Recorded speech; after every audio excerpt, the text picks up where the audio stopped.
नमस्कार,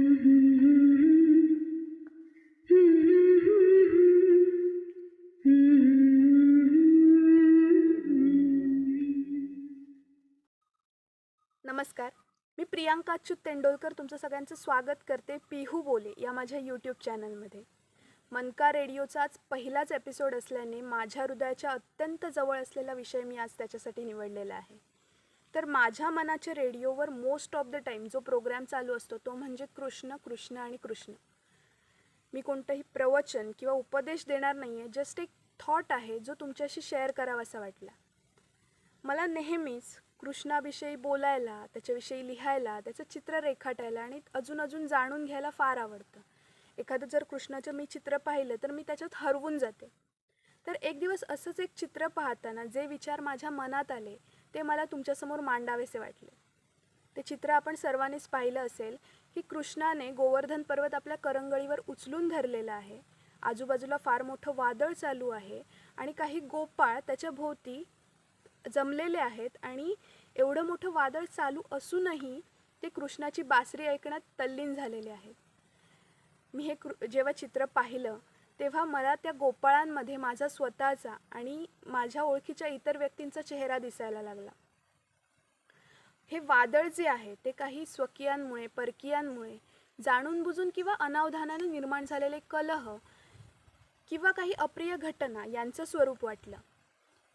हा गोवर्धन पर्वत म्हणजे आपलं सर्वांचं आयुष्य आणि ते कृष्णाने आपल्या करंगळीवर पेलून धरलेलं आहे आणि आपण सारेजण गोपाळ त्याच्या भोवती जमलेलो आहोत, असं काहीसं चित्र माझ्या डोळ्यासमोर उभं राहिलं. याचा अजून थोडा बारकाईने विचार करताना मला ह्या गोपाळांचे काही प्रकार आढळले. त्यातला पहिला प्रकार म्हणजे असे लोक ज्यांना आपल्या माथ्यावर आयुष्याचं एवढं मोठं ओझं आहे, ते कृष्ण आपल्या करंगळीवर वाहत आहे याच्याशी काही देणं घेणं नाही किंवा ते त्याच्याबद्दल अनभिन्नच आहेत, पण तरीही ते भयभीत आहेत या बाह्य वादळामुळे. आपल्याला अशी अनेक लोक आपल्या आजूबाजूला दिसतील की जी केवळ या बाह्य संकटांमध्येच गुरफटलेली आहेत. आपल्या आयुष्याचा जराही विचार न करता ईश्वराच्या अस्तित्वाबद्दल कल्पना नसलेल्या या व्यक्ती आयुष्यभर भयभीत अवस्थेतच जगतात. दुसरा गोपाळांचा प्रकार याहून थोडा वेगळा आहे. या लोकांना बाह्य वादळांचा तसूभरही फरक पडत नाही. पर्वताखाली आपण सुरक्षित आहोत त्यामुळे बाह्य संकटांना ते जुमानत नाही. त्यातल्या काहींना ईश्वराच्या अस्तित्वाबद्दल कल्पनाही नसते. त्यातल्या काहींना कल्पना असते पण तरीही त्याच्या सामर्थ्यावर विश्वास मात्र नसतो. मग असे जे लोक आहेत ते हे गोवर्धन पर्वतरूपी आपल्या आयुष्याचं ओझं आपण आपल्याच खांद्यावर वाहत असल्याच्या अविर्भावात आणि खोट्या अहंकारात आयुष्य काढतात. मग प्रत्यक्षात जरी ओझं नसलं तरी मानसिकरित्या ओझं बाळगून आयुष्यभराचं दुखणं घेऊन वावरतानाही लोक आपल्याला दिसतात. अशीही काही लोक आपण आजूबाजूला पाहतो. तिसरा गोपाळांचा प्रकार आहे तो सर्वात वेगळा आहे. जगी सर्व सुखी असा कोण आहे असा जर कधी प्रश्न पडला तर एका क्षणाचाही विचार न करता या गोपाळांकडे पाहावं. यांना सगळ्या परिस्थितीची जाणीव आहे. बाहेर घोंगावणाऱ्या वादळाच्या तीव्रतेचीही जाणीव आहे आणि आपल्या माथ्यावर आयुष्याचं केवढं मोठं ओझं आहे याचीही कल्पना आहे. पण तरीही ते निश्चिंत आहेत कारण त्यांची नितांत श्रद्धा आहे त्यांच्या कृष्णावर. कितीही मोठं संकट असलं, कितीही मोठं ओझं असलं तरी कृष्णाची केवळ करंगळी ते पेलून नेण्यास समर्थ आहे ही जाणीव त्यांना आहे आणि म्हणूनच एवढ्या सगळ्या परिस्थितीतही ते कृष्णाची बासरी तल्लीन होऊन ऐकत आहेत. आयुष्यात बस असं गोपाळ होणं जमलं पाहिजे. थोडक्यात काय तर राधा होणं जमलं पाहिजे. राधा कोण? कृष्णाची प्रेयसी, सखी की भक्त? नाही, राधा या शब्दाचा मला पटलेला अर्थ वेगळा आहे. शिवाजी सावंत यांच्या युगंधर या कादंबरीच्या मनोगतामध्ये त्यांनी त्यांना पटलेला राधा या शब्दाचा अर्थ दिलेला आहे.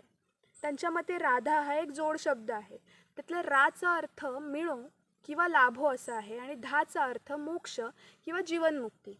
म्हणजेच राधा या शब्दाचा अर्थ असा आहे की मोक्षासाठी तळमळणारा जीव.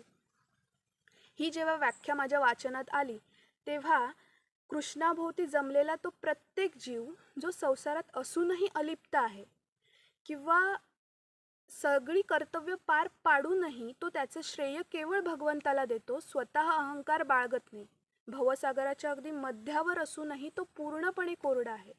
म्हणजे थोडक्यात असा प्रत्येक जीव राधा आहे. म्हणूनच म्हटलं की राधा होणं जमलं पाहिजे, मग कृष्ण सापडतोच आणि जीवन सुखकर होतं. इथे जर काही जणांना हे फार क्लिष्ट वगैरे वाटत असेल तर वादळ, पर्वत किंवा कृष्ण ही रूपक घ्या वाटल्यास. पण अशी एक शक्ती आहे जिने आपलं संपूर्ण आयुष्य पेललेलं आहे. फक्त गरज आहे ती त्या शक्तीवर विश्वास ठेवण्याची आणि आपलं कर्म करत राहण्याची. व्हिडिओ आवडला तर लाईक शेअर नक्की करा.